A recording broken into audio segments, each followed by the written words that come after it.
Bhavnagar એસઓજીએ લાખોનું drugs ઝડપી પાડ્યું છે। ભાવનગરથી આ સમાચાર મળી રહ્યા છે। ભાવનગર એસઓજીએ ઘોઘાથી કુડા વચ્ચે ડ્રગ્સ ઝડપ્યું છે।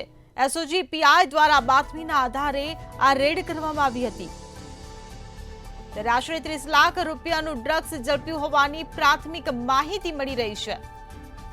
ઘોઘા પોલીસે આરોપીને પકડી કાર્યવાહી હાથ ધરી છે। ત્યારે આશરે 30 લાખ રૂપિયાનું ડ્રગ્સ ઝડપ્યું હોવાની પ્રાથમિક માહિતી સામે આવી રહી છે। ભાવનગરથી આ સમાચાર મળી રહ્યા છે। ભાવનગરમાં એસઓજીએ ઘોઘાથી કુડા વચ્ચે ડ્રગ્સ ઝડપી પાડ્યું છે। ત્યારે એસઓજી પીઆઈ દ્વારા બાતમીના આધારે રેડ પાડવામાં આવી હતી, જેમાં ડ્રગ્સ ઝડપાયું છે। આશરે 30 લાખ રૂપિયાનું ડ્રગ્સ ઝડપ્યું હોવાની પ્રાથમિક માહિતી સામે આવી રહી છે। ત્યારે ઘોઘા પોલીસે આરોપીને પકડી પાડીને આગળની વધુ કાર્યવાહી હાથ ધરી છે। સંવાદદાતા હિરેન ચૌહાણ આપણી સાથે લાઈવ જોડાઈ ગયા છે। જી હિરેન, ભાવનગરમાં એસઓજીએ લાખોનું ડ્રગ્સ ઝડપી પાડ્યું છે। આ ડ્રગ્સ કેવી રીતે આવ્યું ને કોને સપ્લાય કરવામાં આવવાનું હતું?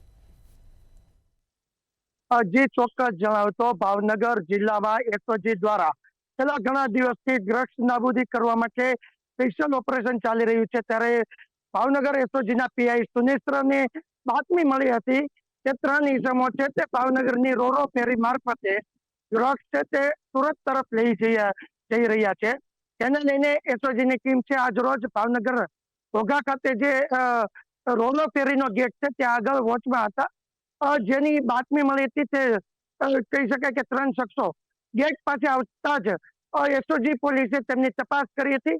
એની પાસેથી ડ્રગ્સ મળી આવ્યું હતું અને ડ્રગ્સ મળવાની સાથે ત્રણેયની અટકાયત કરીને ઘોઘા પોલીસ સ્ટેશન લાવવામાં આવ્યો છે।